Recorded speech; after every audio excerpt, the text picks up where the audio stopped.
தமிழகம், புதுவை மற்றும் காரைக்கால் பகுதிகளுக்கான தினசரி வானிலை அறிக்கை. கடந்த 24 மணி நேரத்தில் பதிவான மழையளவு. திருவாரூர் மாவட்டம் நன்னிலம், மயிலாடுதுறை, மணல்மேடு ஆகிய பகுதிகளில் தலா 7 சென்டிமீட்டர் அளவிற்கு மழை பதிவாகி உள்ளது. திருவாரூர் நீடாமங்கலத்தில் 5 சென்டிமீட்டர் அளவிற்கு மழை பதிவாகி உள்ளது. காரைக்காலில் 4 சென்டிமீட்டரும், தஞ்சாவூர் மதுக்கூர், வெட்டிக்காடு, மஞ்சளாறு, மயிலாடுதுறை கொள்ளிடம், மயிலாடுதுறை சீர்காழி, தஞ்சாவூர் திருவாரூர், தஞ்சாவூர் திருவிடைமருதூர் ஆகிய பகுதிகளில் தலா 3 சென்டிமீட்டர் அளவிற்கு மழை பதிவாகி உள்ளது. திருவாரூர் மன்னார்குடி, நாகப்பட்டினம், தரங்கம்பாடி, மயிலம்பாடி, மயிலாடுதுறை, கன்னியாகுமரி தக்கலை ஆகிய பகுதிகளில் தலா 2 சென்டிமீட்டர் அளவிற்கு மழை பதிவாகி உள்ளது. புதுக்கோட்டை ஆவுடையார் கோயில், விருதுநகர், நாகப்பட்டினம் கோடியங்கரை, தென்காசி சிவகிரி, தஞ்சாவூர் அதிராமப்பட்டினம், புதுக்கோட்டை ஆலங்குடி, மலையூர், நாகப்பட்டினம் வேதாரண்யம், திருநெல்வேலி, சேலம் தலைவாசல், திருவாரூர் வலக்கைமான், தஞ்சாவூர் ஒரத்தநாடு ஆகிய பகுதிகளில் தலா 1 சென்டிமீட்டர் அளவிற்கு மழை பதிவாகி உள்ளது.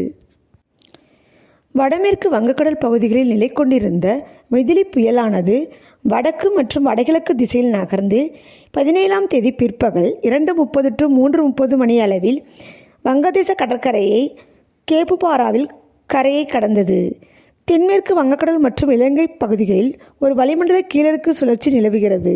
இதன் காரணமாக 18ஆம் தேதியில் வட தமிழகத்தில் ஒரு சில இடங்களிலும், தென் தமிழகத்தில் அநேக இடங்களிலும், புதுவை மற்றும் காரைக்கால் பகுதிகளிலும் இடி மின்னலுடன் கூடிய லேசானது முதல் மிதமான மழை பெய்யக்கூடும்.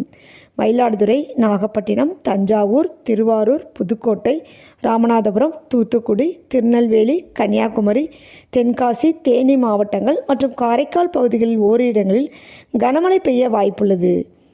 19ஆம் தேதியில் தமிழகத்தில் ஒரு சில இடங்களிலும், புதுச்சேரி மற்றும் காரைக்கால் பகுதிகளிலும் இடி மின்னலுடன் கூடிய லேசானது முதல் மிதமான மழை பெய்யக்கூடும்.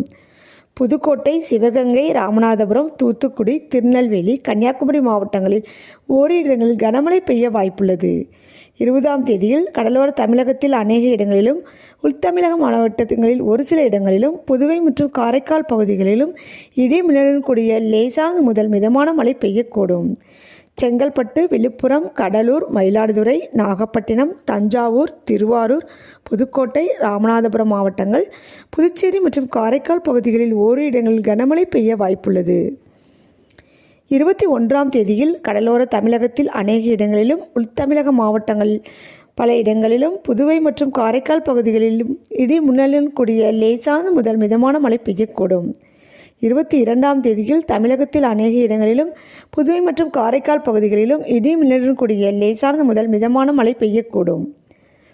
மயிலாடுதுறை, தஞ்சாவூர், திருவாரூர், நாகப்பட்டினம், புதுக்கோட்டை, தேனி, திண்டுக்கல், மதுரை, சிவகங்கை, ராமநாதபுரம், விருதுநகர், தென்காசி, தூத்துக்குடி, திருநெல்வேலி, கன்னியாகுமரி மாவட்டங்கள் மற்றும் காரைக்கால் பகுதிகளில் ஓரிரு இடங்களில் கனமழை பெய்ய வாய்ப்புள்ளது. 23 மற்றும் 24ஆம் தேதிகளில் தமிழ்நாடு, புதுச்சேரி மற்றும் காரைக்கால் பகுதிகளில் ஒரு சில இடங்களில் இடி மின்னலுடன் கூடிய லேசானது முதல் மிதமான மழை பெய்யக்கூடும். சென்னை மற்றும் புறநகர் பகுதிகளுக்கான வானிலை முன்னறிவிப்பு. அடுத்த 24 மணி நேரத்திற்கு வானம் ஓரளவு மேகமூட்டத்துடன் காணப்படும். நகரின் ஒரு சில பகுதிகளில் இடி மின்னலுடன் கூடிய லேசான முதல் மிதமான மழை பெய்யக்கூடும். அதிகபட்ச வெப்பநிலையாக 31 டிகிரி செல்சியஸ் மற்றும் குறைந்தபட்ச வெப்பநிலையாக 25 டிகிரி செல்சியஸாக இருக்கக்கூடும். அடுத்த 48 மணி நேரத்திற்கு வானம் ஓரளவு மேகமூட்டத்துடன் காணப்படும். நகரின் ஒரு சில பகுதிகளில் இடி மின்னலுடன் கூடிய லேசானது முதல் மிதமான மழை பெய்யக்கூடும். அதிகபட்ச வெப்பநிலையாக 31 டிகிரி செல்சியஸ் மற்றும் குறைந்தபட்ச வெப்பநிலையாக 25 டிகிரி செல்சியஸை ஒட்டியே இருக்கக்கூடும். மீனவர்களுக்கான எச்சரிக்கை ஏதுமில்லை.